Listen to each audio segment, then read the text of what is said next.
Today is a pretty cool class. You can't see that, right? Okay, good. Hey, today's pretty cool. It's a pretty intense class. Keep the stream civil, por favor. We're talking about Israel and Palestine today. And, really stay civil. It's important.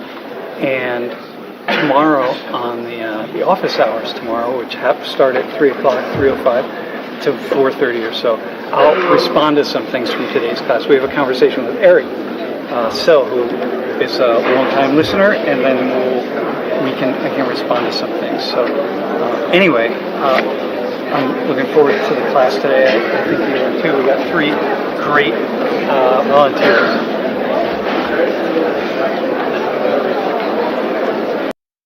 Okay. You can sit there if you want, or you're good. Okay. Hey. So listen.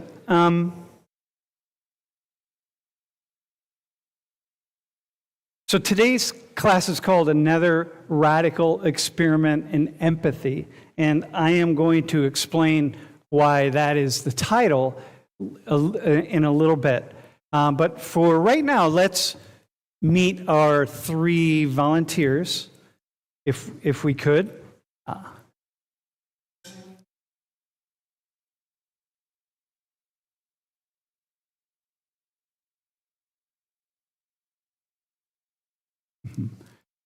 Wait, and where is your family? Where's your family from? Like in Jordan? Do you have extended family in Jordan, or where?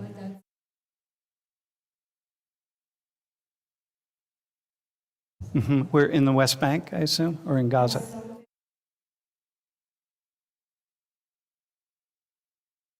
Okay.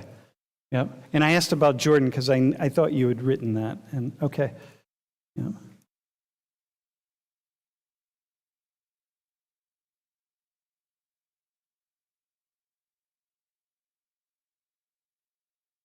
In Spanish. I'm from Delco, PA, and I'm ethnically I'm Ashkenazi Jewish, religiously I don't know, it's complicated, more atheist, agnostic, but I was a Hebrew school dropout. But, yeah. Hebrew school dropout. Yeah. Hey, I did a year badge. and then I quit, and I never had a bat mitzvah, but my Jewish cultural identity is really important to me, but not so much the religious aspect. Okay. And you are in the middle. I had you sit in the middle because, you'd say why? Yeah, so I would consider myself a pro-Palestine Jew. I think saying an anti-Zionist Jew raises a lot of oh my God. But I definitely would say I am not a Zionist, and I kind of reject a lot of Zionism ideals. So, okay. Yeah. And we could talk a little bit about, and your father took this class. This is so funny. Ago. Yeah, so my dad took this class with Sam 26 years ago, and I actually wasn't here for a little bit because I had COVID, which sucked, but I was watching the class recap or the recording of the class and talking to my parents about the Ant Smith case. And I was like, yeah, we were learning about this case. It was really interesting. And my dad, who's a civil rights and criminal defense attorney in Philly, goes, oh, he's my client. Yeah, so it's such a small world. Yeah. I'm talking to your dad on Friday, by the way. I know, he told me. All right, Ethan. My name's Ethan Nagelberg. I'm a sophomore here, majoring in nuclear engineering, minoring in engineering mechanics and nanotechnology. I was raised Jewish. I'm more on the agnostic side religiously. However, I am Ashkenazi Jewish and was bar mitzvahed. Okay. Are you following the events in Israel, in Palestine, in Gaza? Yeah, my family is very closely related to it. My parents have gone over to volunteer for the IDF. My mom twice, my dad once. My mom's going to go a 3rd time. Okay. All right, so here.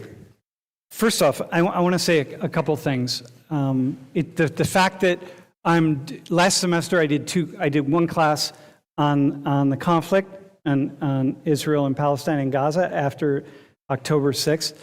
I was on October 6th, I was in Paris actually, and I really was watching things unfold from Europe. And then I did another class, a follow-up class. And what I want to say to you all is, and especially people watching the stream, and you need to be really civil today on the stream. It's very difficult for me to, it's actually easy for me to come up here and talk about this, but it's difficult knowing the potential consequences of that. People have very strong opinions. And what I want you to know is that I'm really going to, the experiment in empathy is that I want to move, I want to see if you can develop a path to move as a Palestinian, right? I want you to be able to develop insight into seeing this conflict from the perspective, say, like of his parents, who both went over and volunteered to support the IDF, okay? I want you to be able to see the path to being here, seeing it from a Palestinian perspective, like really seeing it and really feeling it, and you really seeing it and feeling it. And for you, Zoe, I want you to be able to hold equally just both perspectives, like really equally. And I know you lean in one direction, but it's really important to lean equal. Okay, that's the experiment. And so what I'm going to do is I'm going to take a very strong position, Palestinian position, and then I'm going to I'm going to start with a very strong Jewish position, and then I'm going to take a very strong, or Israeli position, I should say, then a very strong Palestinian position. And your job is to follow me on this and recognize that I'm taking these positions because this is a college classroom. And the purpose of being in college is to think, and in particular to think in ways that we are not trained to think or ready to think, okay? So just keep that in mind as we move forward. I'm going to go back and forth. And gentlemen, in the second row, dudes. The other thing about this class is you need to make sure you have your laptops away and your phones put away, okay? I'm taking a lot of risks here, a lot of risks, because any of this footage can go out and someone can run with it and they can cut it up any way they want. And it really is risky for my own career. So the least that you all could do then is to put your phones away like the dude in the top row. Yeah, dude. Yeah, at least, very least, and your laptops up here, folks.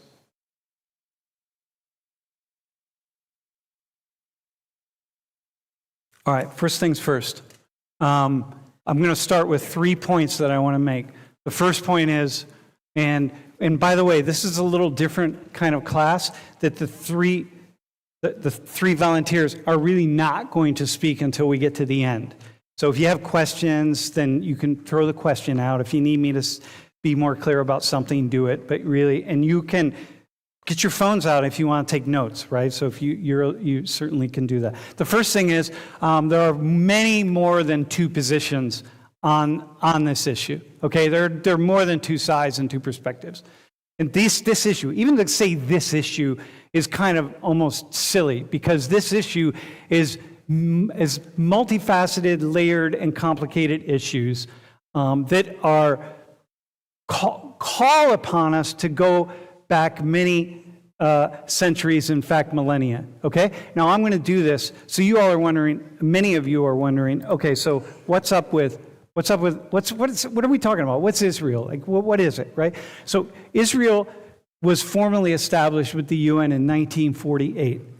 And the process of Israel being established, like being constituted as a nation state in 1948. And there was a movement, you heard Zoe say something about Zionism. There was what was called a Zionist movement that started 100 years before that. In fact, even before that, but mostly in the late 19th century, of Jewish people who had the idea that, hey, in the end, we need to fulfill God's covenant. And Christians, by the way, who are also part of this, because by fulfilling God's covenant, which is bringing all of the Jewish tribes the Jewish people back to Zion, and Zion is a word that's used for Jerusalem, but also for all of Israel, to bringing Jewish people back to Israel, will the final covenants of God be manifested, and then God can return, Jesus can return, and this kind of thing, which is why you see many Christians who support Israel, the creation of the state of Israel, because this means we're getting closer to God returning, right? And you see many Jews or the most Orthodox Jews who reject Israel, because the UN created Israel, God didn't create Israel, so it's not really the covenant. The creation of the state of Israel wasn't done by God, it was done by people and by political entities like the United Nations. So there are many very Orthodox and conservative Jews who say, like, Israel's not, it lacks complete support, okay? Now, there were people living in this area that we call Israel, okay? There were people living here. There were Christians and Palestinians and there were Jews. And there were various tribes of desert people, okay? And so it's not like there was nothing here. It's like the United States. There were indigenous peoples living in the United States when the Europeans came over. So when the Europeans came over, they came over to somebody else's land. After World War II, it started before World War II, the Jewish diaspora started to kind of pick up in going into Israel. But the more it started to pick up, the more the people who were living here started to say, wait a minute, hang on a second, I'm not really sure about this. Kind of like in this land, the Native American peoples were mostly pretty open to Europeans until ship after ship after ship kept coming, and then finally the indigenous people started to fight back a little bit to say, wait a minute, hang on a second, there's too many of you, like it's a problem. So there was some conflict, and the conflict is very complicated between the Arabs who were living there and even some Jews who were living there who were like, I'm not so sure I like this idea of all these Jewish people coming. And the Arabs who were living there and the Jews who were coming back to a place. Not even, for some people, seeing it as a homeland, although it wasn't their home per se, right? But for other people, seeing it as a place to go for salvation. Because this is after the Holocaust of World War II, which was the crimes committed against Jewish people are just beyond reproach, really. And so just out of fear, and by the way, people didn't want Jews. It's not like Jews, people were quite happy to see Jewish people leave their, many people were happy. Many Christians in particular were happy to see Jews leave and go to Israel, okay? Well, at some point, things get divided up into the West Bank, the Palestinian territories get established, and this is considered the West Bank here, and Jerusalem is right there, by the way, and this is Gaza. And the war that's happening right now is happening in this little tiny strip of land called Gaza. And so Palestinians mostly also live in Israel proper. 25% of Israel are Arabs, okay? Christian Arabs and Muslim Arabs. But most Palestinians live in the West Bank and in Gaza. But increasingly, Jewish people start coming into Israel and have this idea, especially Jewish people are much more attached to this idea that, hey, Israel is for Jewish people. And so they start moving into, not in Gaza anymore, because the Israeli state pulled all the Jews out of Gaza a couple decades ago, but they start pushing into the West Bank, into what are called settlements. These settlements of Jewish people, like really living. And at this point in time, there's about 700,000 Jewish people living in this area, okay? And there's a lot of conflict around that. So like, whose land? What's the land about? Now, I can tell this story. I can tell it from a Palestinian as victim perspective. Okay, the story I just told you, it's pretty easy. And and anybody who's watching, or any of you who have a Palestinian as victim perspective, are going to say, like, "Hey, Sam, you missed a bunch of really important things." Am I right? Like, you really need to emphasize X, Y, or Z. And I can tell this story from a Jew as victim perspective. And if I tell it from that way, then there are many Jewish people who would be listening and watching, and some of you would say, like, ah, man, you're really missing some key things about this. So for both those things, I'm going to touch on them later. So this is just a very quick thing. So people are fighting over this little bit of land here, okay? All right, now, so now I'm going to make my second point before I start talking about this. So violence in Middle Eastern cultures and nations, okay? In the Middle East, there is a fair amount of violence.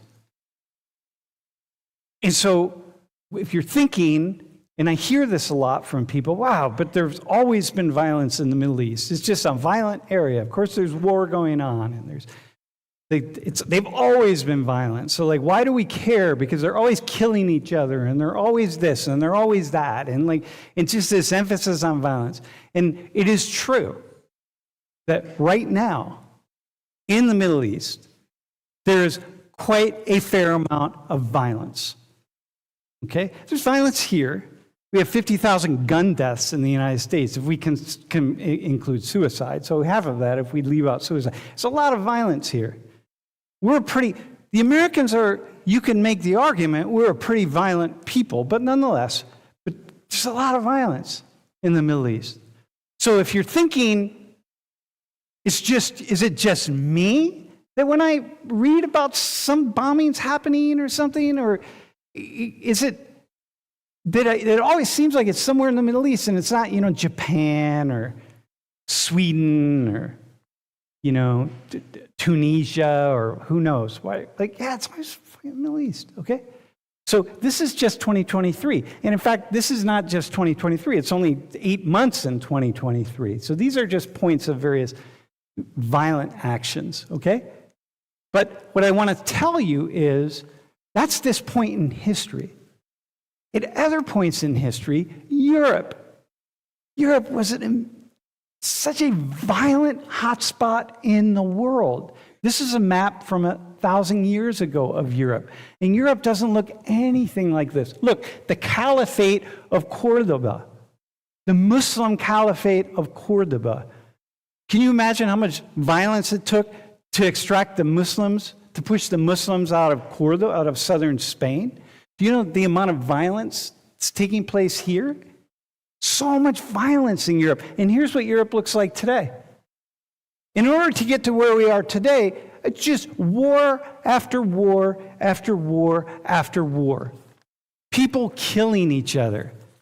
And so when you think about, whoa, those people in the Middle East, they're so violent. My God, they're always been killing each other. They've always been killing each other. Just turn that around. And for millennia, it's like, God, those people of Europe, i.e., my ancestors, were so violent. God. So now it happens to be the Middle East. And mind you, of course, Western powers have a lot to do with that violence, inciting it and keeping it going and so on, but I'm just going to let that go for a second. But Europe just happens to not be violent today. So if you're not thinking about history, you're not realizing that, okay, now it's a little more in the Middle East, but that doesn't say anything about these people in the Middle East. Okay? It says nothing about them. Any more than this violence doesn't say anything about my DNA, my culture, my genetics, and who I am and who my ancestors are. Right? So here's the next thing.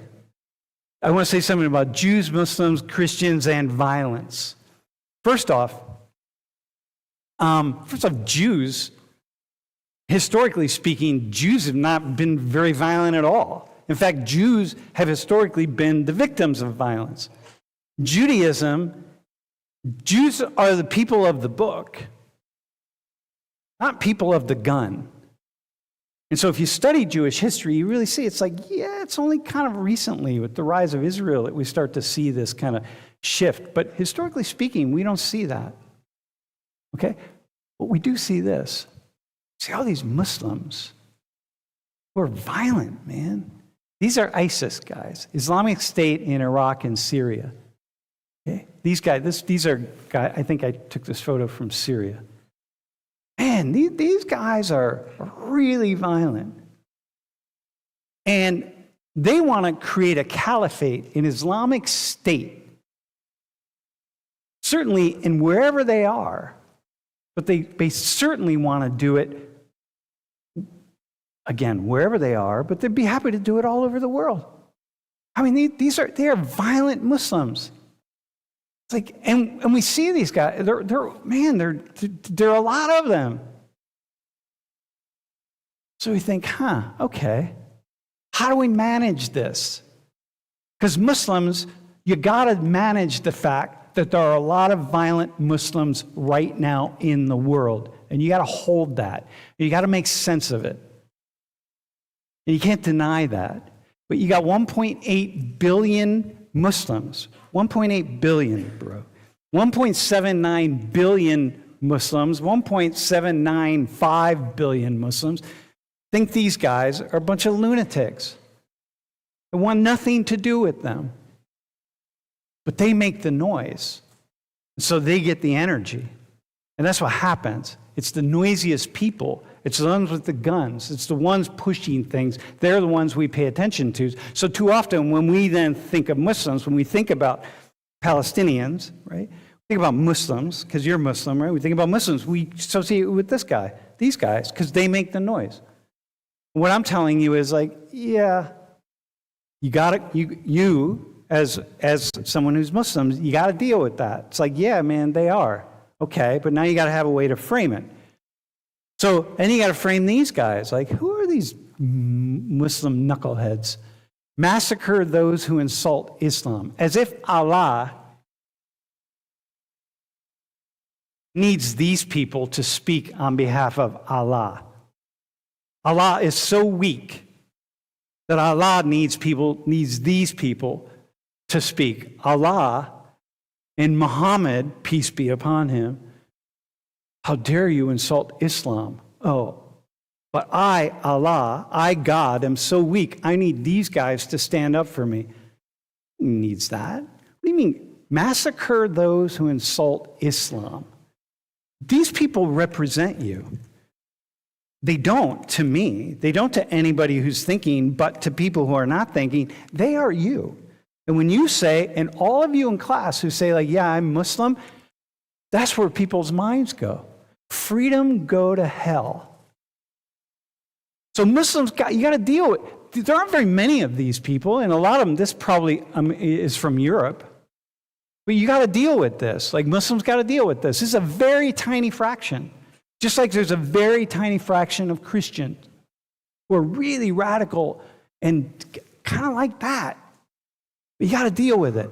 And then, we have Boko Haram in Nigeria and Al-Shabaab in Somalia. These are groups that are trying to take over their countries and enforce an Islamic caliphate on the entire country. And they're willing to use violence in order to do that, and they do use violence, and they kill other people in the country, including many Christians. Anybody and other Muslims, anyone who gets in their way. These guys are really pretty violent, and they need to be stopped. But they are also Muslims. So like, okay, they're a fraction of Muslims, but they kill a lot of people. So we got to figure out like, okay, but who are they in relationship to Muslims? And I'm bringing this up because this is fun. 1.795 in my estimation of Muslims want all these people to go away. And of the other tiny fraction of Muslims, there's a very tiny fraction that supports them. So we have to put this in some kind of perspective because this matters when we start talking about Israel and Palestine, because Palestinians being Muslim get associated with these people. Not with people who are sitting around praying and meditating and so on. And when you stand up and speak, you're associated with these folks. And you're associated with these people and these people. So we need to have a way to understand them, because Jawa is not has nothing to do with these people, wants nothing to do with these people, and you are in that group who thinks these people are complete idiots, fanatics. Okay? Now, Christians, I know you don't think this is like seeing Europe as a violent continent. For centuries, the violence in the world was happening in Europe. In the 20th century, Christians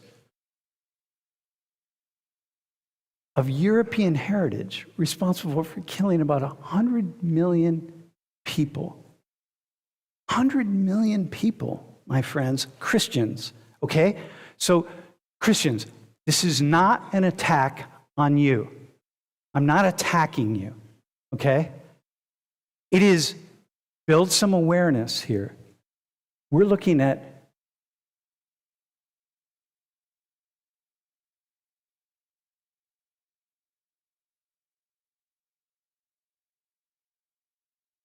Christians.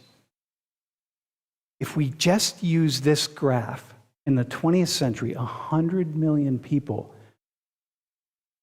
the conclusion you would come to is Christians are really violent people. Christianity must be a really violent religion. How could Christians do this? I thought killing other people is against the basic rules and laws of Jesus. Like, how do you do that? How do you make sense of that? Okay? So, but I'm not saying that, but you could. And so what I want for Christians to do is to say, hey, listen, oh, okay, I'm going to hold a mirror up to me and say, wow, you really could see Christianity as a violent religion because it allowed Christians in the 20th century to kill 100 million human beings. So just hold the mirror up and just sit with that. And if you can sit with that, then it's going to be a lot easier when we start talking about Palestinians and start talking about Jews. It's going to be a lot easier to actually hear some of what's being said. Okay? So, by the way, the title of today's class, A Radical Experiment in Empathy, it comes from a TED Talk that I did back in 2010. And what I did was I put Americans into the shoes of average, ordinary Iraqi citizens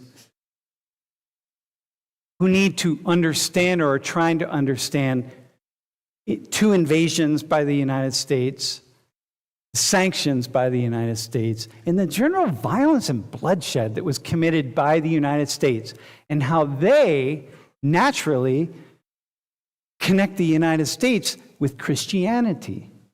Even though not every American soldier is a Christian, the vast majority of them who are religious are. And so from the other side of the world, I walked people through how from the other side of the world, you have these invading American soldiers, they're invading American Christian soldiers. Like, oh, those violent Christians are coming to kill us again. You see? No, I didn't say that I saw it like that, but the experiment was giving people an opportunity to see the world from another perspective. Okay? So now, Christian invaders. I did actually a class called Christian Invaders. You can find it online. I mean, I did it in here many years ago, where it was kind of a longer version of the TED Talk. But it's, again, Christians. Not an attack on Christians. Dude, bro, are you Christian? Are you okay? I'm not attacking Christians. You got it? Okay. All right, Mom. So let's do the experiment. All right, I'm going to start by talking about the Jewish perspective, okay? So really to the two, I'm just going to speak to you and half of you, all right? I'm going to call it half, but whatever, okay? So I'm going to see this from the perspective, from my perspective, standing in the place. Again, not all Jews. Remember, there are many, many positions on these issues. There's so many positions. Palestinians, Jews, nobody agrees on anything. Just like I don't agree with myself on most of what I say. Okay, but people don't agree, but I'm going to give you a certain perspective, okay? Here, October 6th attacks. So what happened was, periodically, Hamas, and Hamas is the political organization that is in charge in Gaza. And Hamas won elections in 2006. Now, they only got about 42 or maybe 47% of the vote. But they had elections in Gaza, and people were mostly, this is quite well documented, that Palestinians were really voting against the corruption of the other political parties, in particular Fatah, that was in, kind of controlling the West Bank. And the Palestinians, Hamas at that point in time wasn't calling for the end of the state of Israel, the destruction of the state of Israel, and killing any and every Jew they can find. But Hamas became that. And once Hamas came into power, there were never more elections. They got guns and they held things down, and Hamas controlled all of Gaza. And they continued to control Gaza, and they control Gaza today. And Hamas, part of their charter, is to destroy Israel. It's you, your people, your family, anybody who's there, any family you have that's there, destroy them. And if we kill them all, that's fine, but they all need to leave. They need to leave Israel because Israel is actually Palestine. And Hamas has been projected a very violent organization. Now, you could make the argument, it's not difficult to make the argument, I should say to you, that, yeah, I'm going to say this, I'm going to come back later and I'm going to talk about how you can understand some of the thoughts, desire for violence, if you look at things from their perspective. But right now, I'm not doing that, right? Okay, so October 6th. So periodically, Hamas, they smuggle weapons into Gaza through underground tunnels from Egypt and so on, and then periodically they lob missiles over into Israel, and sometimes different people escape, they get out, and they commit terrorist attacks. And I say terrorists because when you have an army, you can call them soldiers. But if you don't have an official army, Israel has an army, so they can call them soldiers, the Israeli soldiers. But Palestinians don't have an official army, so they're militants or they're fighters or they're terrorists, because they can't call them soldiers because it's not, you could, but we don't. So the Palestinian militants then periodically engage Israelis. And I'm only going to talk about Gaza here. So on October 6th, what they did, they had this plan. It was very well planned out. Man, they broke through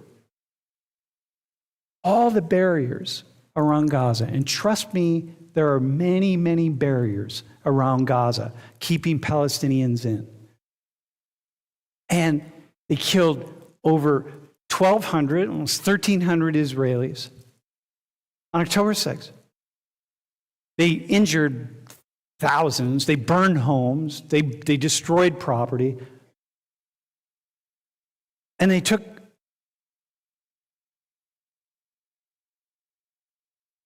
Israeli citizens hostage, like a couple hundred, I think. But here's the thing. Dude, they slaughtered people. I just said killed. They killed. They slaughtered, man. They fucking slaughtered. Knives and guns and the stories. And they posted videos. And they slaughter, man. Like, I can't watch some of the video. I can't watch it. whoa. They violently raped so many women.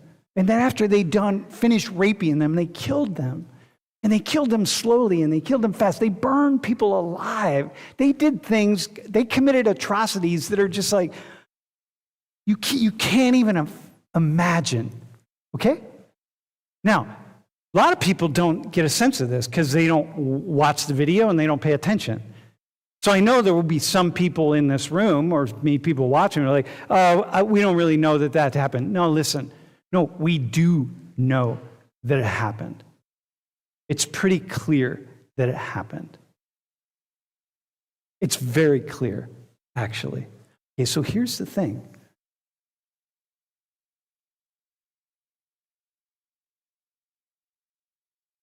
Can you?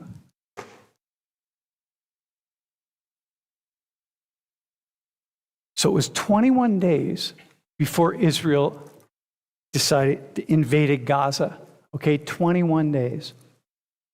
And then we started seeing this pro-Palestinian, anti-Israel movement happen around the world. And this is one at Penn State. Feminists against genocide, free Palestine. It's like, dude, what? Wait, what? Do you know how many Israeli women were violently raped by these Palestinian fighters? Like, what kind of feminist are you? Like, holy shit, what? 15,000 Palestinians killed by Israel. End the siege. Yeah, absolutely. Absolutely. But listen, give it at least a week. Give it a day. Give it 2 days. Give it a week. Give it 2 weeks to actually feel the unbelievable heartache, the horror that was experienced by people, these Jewish human beings, before you go out and start like grabbing the flag and supporting Palestine, Palestinians, Hamas. It's like, whoa, give it just a hot minute, man. It's like, so, if I'm Jewish, so I'm thinking like, okay, this is what the world's doing. I didn't see lots of people standing up for Jewish people. What I saw was this. On college campuses all across the U.S., I saw it in Paris, right away in Paris. All the pro-Palestinian people were coming out into the streets. And I'm like, dude, there was a slaughter just happened. Can you just take 30 seconds to just light a candle for the Jewish victims? But they don't. So if I'm Jewish, I'm like, man, I'm feeling this. And so if I'm this guy, I'm feeling like, so this is what the world thinks about us. This is it. And I think, well, yeah, actually. So, goes back 2,000 years. People hating Jews and Christians hating Jews. And again, Christians, bro, don't take this personally, okay? Got it? But it's something all Christian theologians and historians are pretty clear about that. This guy, Martin Luther, if you're a Protestant, you owe your Protestantism to Martin Luther. He's the guy that broke away from the Catholic Church. And he, at the end of his life, he wrote a book on the Jews and their lies. And basically, if you read his book, at the beginning of his life, he was very sort of thoughtful toward Jewish people. But at the end, he hated Jews. And it was like, burn down their synagogues, throw them in prison, burn their holy books, right? Force them into slavery. It's kind of everything that Adolf Hitler did. And then I think, wow, okay. If I'm Jewish, I'm thinking, wow, so this is it. And then I think, okay, so this is in the Bible. I use the New International Version. So like, okay, you brothers and sisters suffered from your own people, the same things those churches suffered from the Jews who killed Lord Jesus and the prophets and also drove us out. They displease God and are hostile to everyone. Look, you can be Christian, you might be Christian. The Christian's like, you'd be like, yeah, but I don't really think that, look, For 2,000 years, this is in the water of Christianity. You don't think about disliking Jews. It's just built, it's just part of it. It's in the ether. And then, the Catholic Church, only in 1965 did the Catholic Church take these statements out of their Easter service, which is that all Jews in Palestine were responsible for killing Jesus. All Jews currently alive are responsible for killing Jesus. So this guy right here, he's responsible for killing Jesus. Right here. This guy. He's responsible. God rejected him because he's a Jew. The Catholic Church in 1965, I was 5 years old, they finally took that out of the teaching, but it doesn't leave people's minds. And so then I think, this is part of this. So if I'm Jewish, and I look back at how, wow, you didn't even get 3 weeks. The Israeli army didn't even invade Gaza for 3 weeks. And the whole world started to develop this hate, just showed their true colors about hating Jews. You didn't see signs going like, hey, prayers to the Jewish victims. Prayers to the Jewish victims. And I support Palestine. At least say that. And then so I think about, Nuremberg rally. These are all Germans. But you know what they were doing on the Sunday before this photo was taken? These are Nazis, right? The Sunday before this photo was taken, and the Sunday after this photo was taken, they went to church. They worshiped their Christian God. They worshiped their books of Christianity, which have been telling them that, hey, God doesn't like this guy and his people because for all the reasons, and da-da-da. That's how they could kill 6 million Jews. That's how they could round up 6 million Jews and put them in chambers and slaughter them. Because you don't just do that. I can't just tell this guy, like, hey, bro, listen, man, you got to understand that the Swedes, man, they're evil people, and you got to just, we're going to have to get rid of them. And, in 1,000 years, he wouldn't be convinced, in 1,000,000 years. But when you build it into the water, when you put it into the water, into the ether, it's not that difficult. Okay?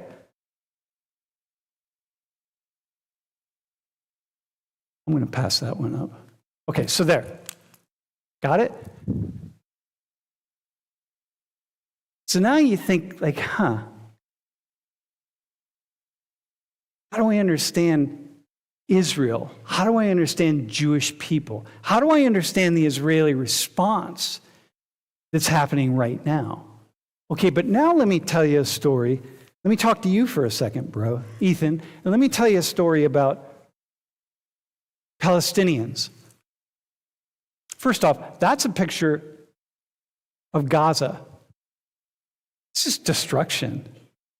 Dude, the Israelis they are bombing the hell out of Gaza. They've decided, okay, we're going to retaliate for the slaughter that these Palestinians, these militants did in Israel. We're going to retaliate. But man, we are going to retaliate. And they are retaliating. And it's its own version of a massacre. Most of it is from bombs dropping from above. There's some hand-to-hand killing, but it's killing nonetheless. And when you see those photos, you don't really understand what that is until you're there. You can't know what it's like to be in that, to see that, to experience it. You just can't know what it's like unless you're there. Okay? So, bro, I haven't been there, but I've had the experience in 2 different places in my life. In these photos, the top one is in Mosul, Iraq, and the bottom one is in Port-au-Prince, Haiti. And the top one is after ISIS was pushed out of the old city, pushed out of Mosul, ISIS, remember the guys in the first one, the radical Islamic fighters, had decided they were going to build their caliphate state in this region in Iraq, and they're going to start in the city of Mosul. And in order to dislodge them, they basically had to destroy the entire old city of Mosul. And in Port-au-Prince, Haiti, that was after the earthquake in 2010. And I was in both places. So this is Haiti. You can't imagine the entire city of Port-au-Prince just being leveled by the earthquake. So I don't know I haven't been in Gaza, but I know what it is to walk down the street, and everywhere I see, it's destruction and death. Death. Here, let me give you an example. Here's another photo I took. See this right here? That was a 6-story building. It's pancaked. They call that in an earthquake pancaking. This earthquake happened at 5 o'clock in the afternoon. That building was filled with people. They all died.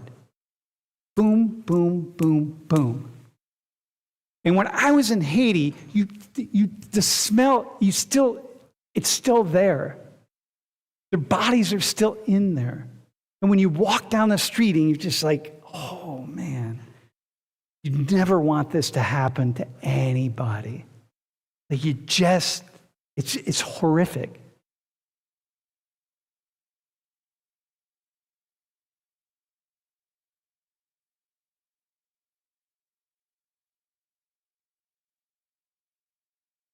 This is a building that ISIS, this is an old city. So we were driving in Mosul. And this is a photo that I took. And ISIS soldiers, the militants, what they did, they threw people off the top of this building. And anybody who they decided needed to die for whatever stupid, they were listening to music, they were smoking cigarettes, they were on the internet, they were out with somebody of the opposite sex at night. Any number of stupid things that these stupid people decided was against Allah's desires. And so they threw them off the top of buildings. People who were gay, or they suspected of being gay. And just to stand at that building and just hold that. And then everywhere around, everywhere I turned was destruction. And so when I see this, that's where I go. Man, dudes, Israelis, like supporters of Israel, whatever, like, do you really understand what's going on here?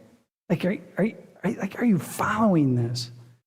Like, come on, man. Like, you know what I mean? Like, hey, really, I can't hold that. So here, go ahead. Go forward. Keep going. One more. All right, so here.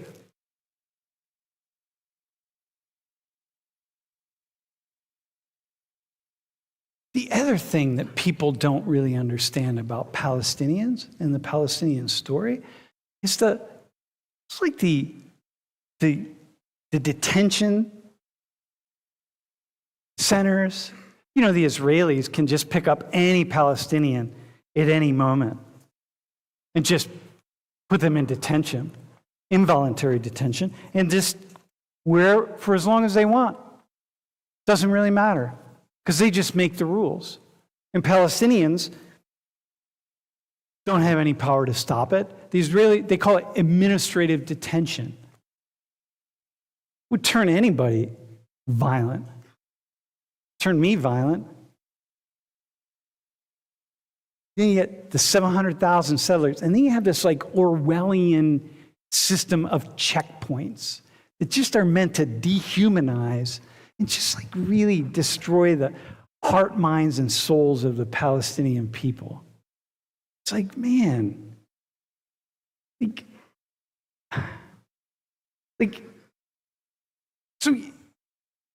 so from over here, I'm like, I gotta look at this stuff. And if you're not looking at this stuff, the question is, why aren't you looking at it? Why don't you know that this stuff is happening? The stories that I hear, bro, the stories I hear from West Bank in Gaza, because we work in both places, right? I've been in the West Bank twice.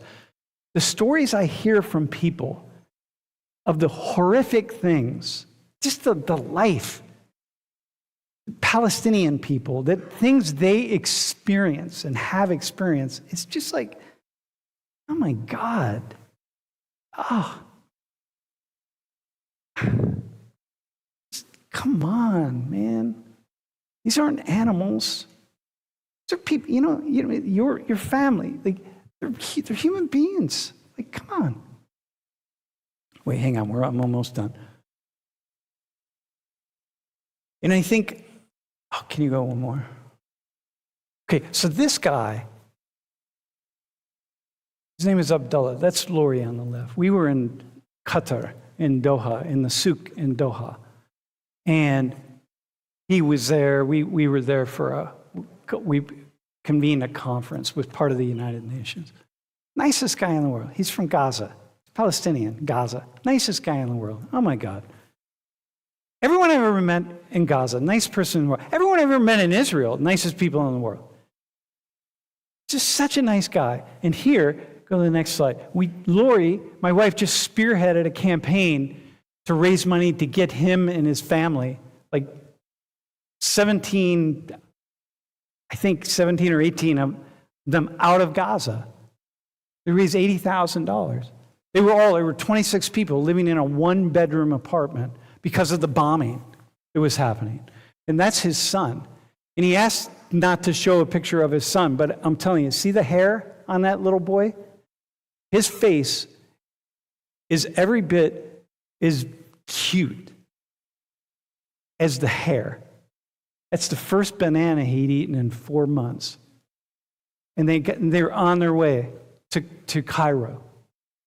Got out of Gaza. I think, man, how?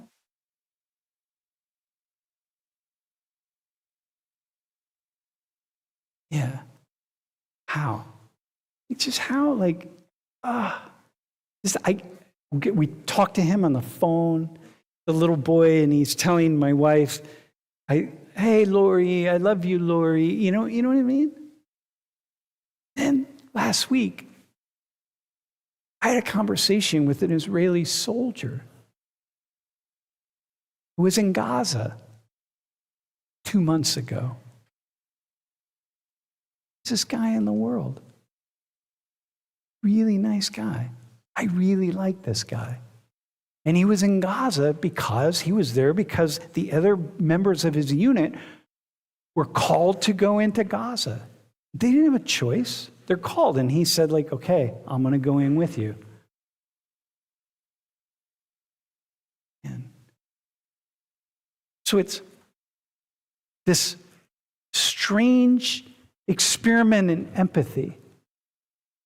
So you get to the first part, talking about Israelis and Jews. I can say Israelis because 25% are Arabs, but Jewish Israelis and Jews around the world.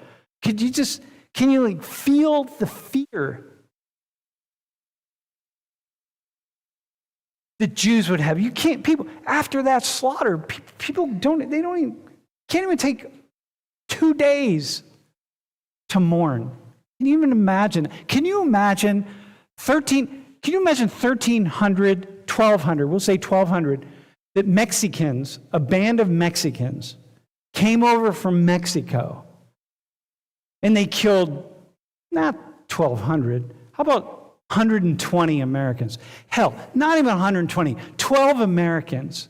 They slaughtered 12 Americans and they raped American women and killed them, and then took Americans hostage back into Mexico. The Americans would be demanding that we drop nuclear bombs on Mexico. 12. Now go to 120. Now go to 1,200. And then the rest of the world turns to the Americans a day later, 2 days later, and say, yeah, no, not the rest of the world. Protests break out on college campuses in Canada and in Spain and in Venezuela and in Colombia and in Korea and China. All the signs supporting Mexico. It's like, can you imagine how you would feel like, yeah, the world's against us?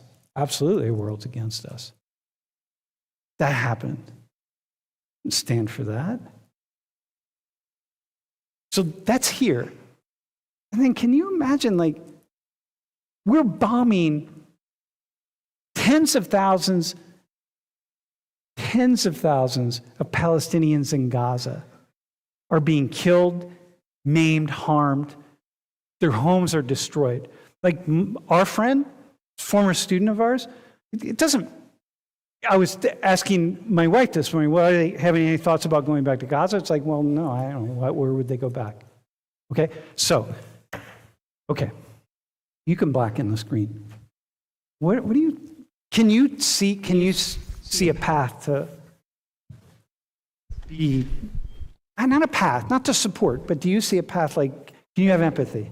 I've always had empathy because Tell me what that looks like, yeah. I have never looked at any Jew, especially Jews, okay, as an enemy just because they're Jewish, okay?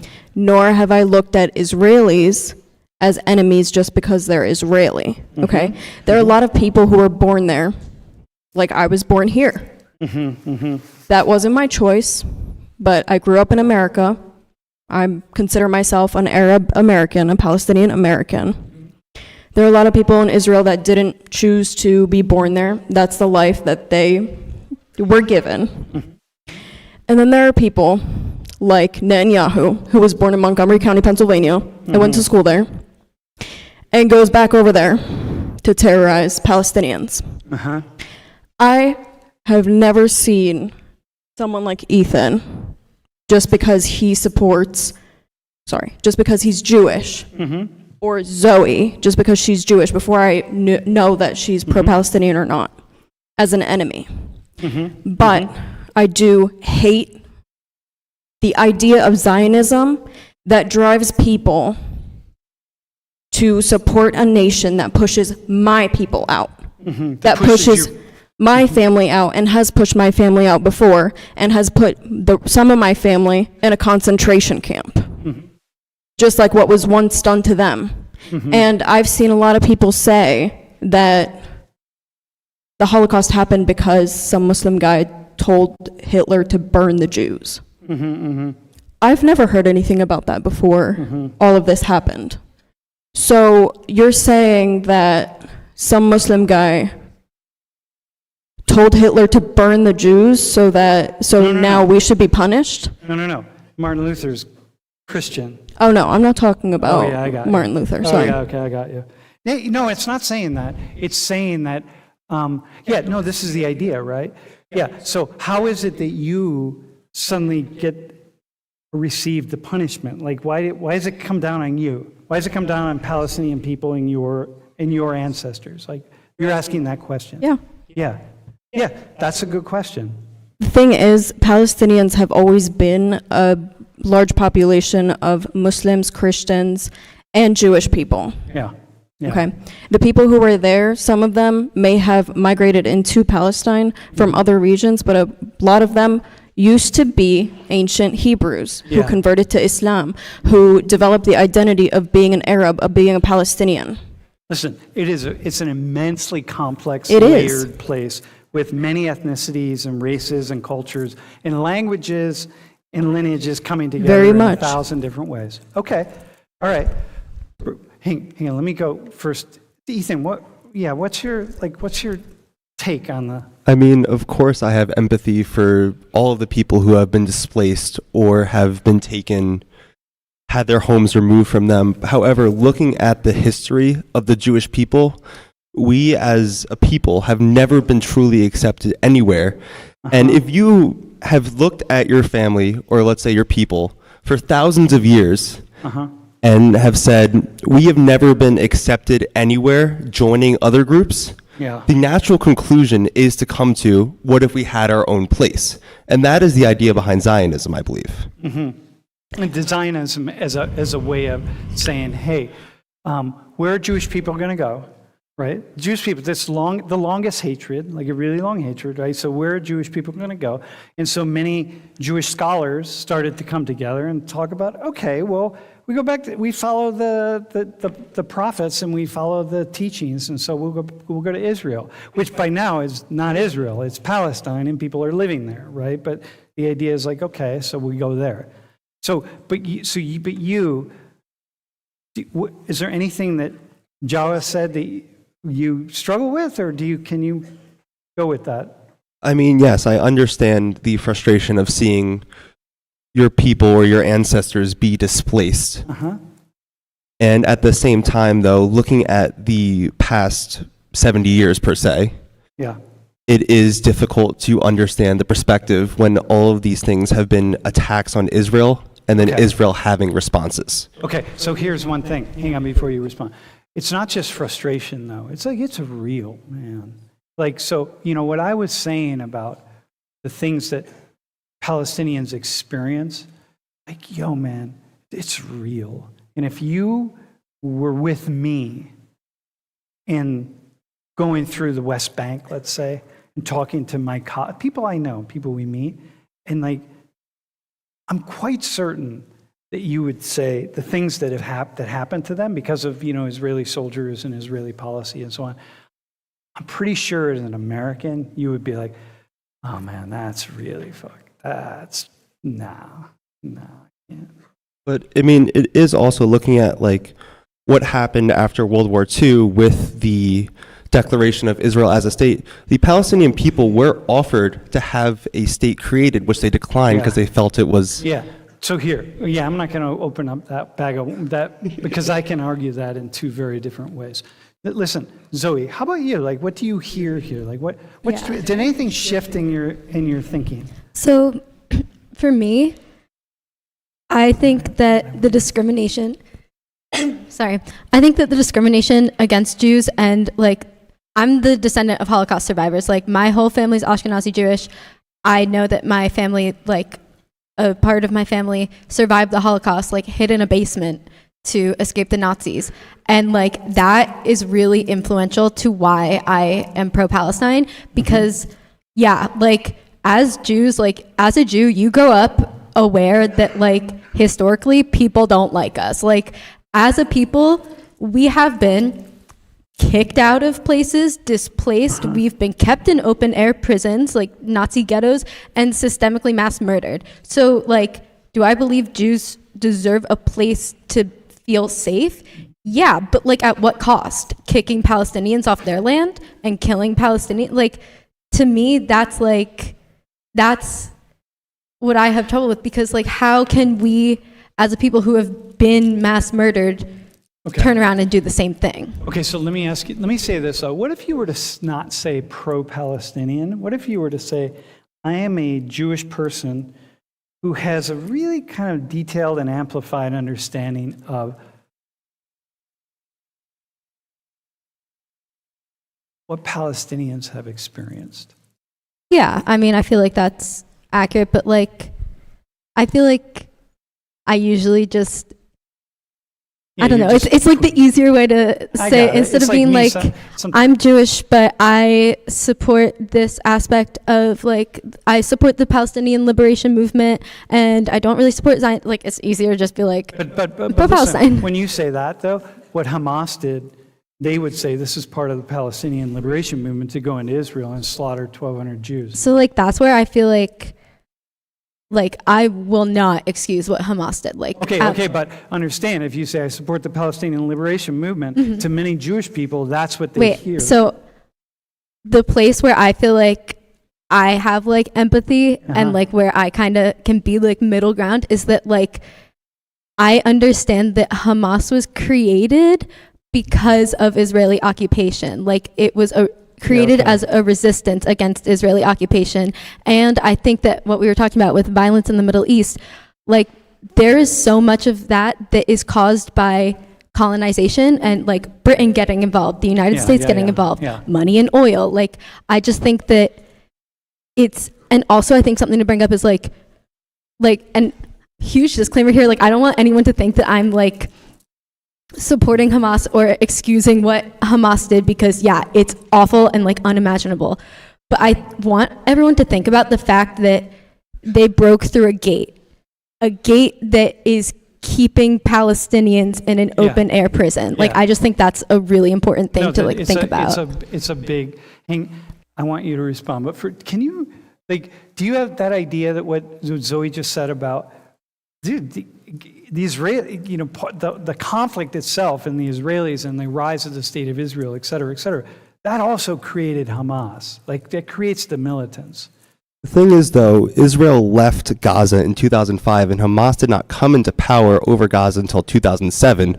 So there wasn't Hamas being a direct response to Israel occupation of Gaza, though. Yeah, but listen, man, no, it's not about, you gotta think sociologically. It's just people who are deprived and who are up against the wall are gonna respond in some way. Like, they're just going to. That is certainly true, but also looking at terrorist attacks and suicide bombings by people of Gaza on Israel is what led to those increased borders in the first place. Yeah, I got you, but you also understand that there's a lot of terrorist actions committed by Israel, but they happen by an army, and they don't happen by militants, and so we don't call them terrorism. We call it actions on behalf of an army. It's not terrorism. But it looks like terrorism to me. When I talk to my friends in the West Bank, I'm like, yeah, that sounds like terrorism. But understand that. Jawa. I just want to know well, first of all, I have something to say, and then I have a question to ask you. I'm pretty sure you should be aware that under Hang on, don't say international... that. I'm pretty sure. I want to know if you are aware. I want to know if you are aware that under international law, a country that occupies a people or a land or a territory, whatever it may be, you do understand that they do not have a right to defend themselves, right? Wait. So the question is, if someone's being occupied, in international law, there's a way in which, well, listen, those people being occupied have got to have some way to... They're being occupied, and they are being... So what do you want to say? What you are trying to say is... What I'm trying to say is that the people in Gaza are being occupied, okay? A resistance group will be born out of that. If you get rid of Hamas, and if you get rid of Fatah, if you get rid of whatever it may be, okay, another group will come, and then another one, and then another one. And the thing is, yes, the U.S. and the West and Israel will continue to name all of these groups as terrorist groups. They are resistance groups. I am not a supporter of Hamas, nor am I a supporter of what they did on October 7th, okay? But the thing is, that is what happens when people are occupied and people are being put in a pressure cooker, okay? Things will happen. But the thing is that the Israeli government has an army and has billions of dollars being sent to it by the U.S. government. What does Hamas have? What do the Palestinian people in Gaza have? Are they not? I'm not positive about this, but... Yeah, hang on. We're going to do the quiz in about... how about this? Why don't we... Can I ask you a question? Did you take a baby step to seeing something? Well, you already saw it, right? You say I really understood. And you? You already understand. And you? You still right in the center? You're more in the center? I feel like I just definitely would want to have more of a conversation with both Ethan Maybe and Jawa. tomorrow on the live stream. This would be good. Hey, dude, thanks. Time got away from me a little bit, but hey, thanks for being up here.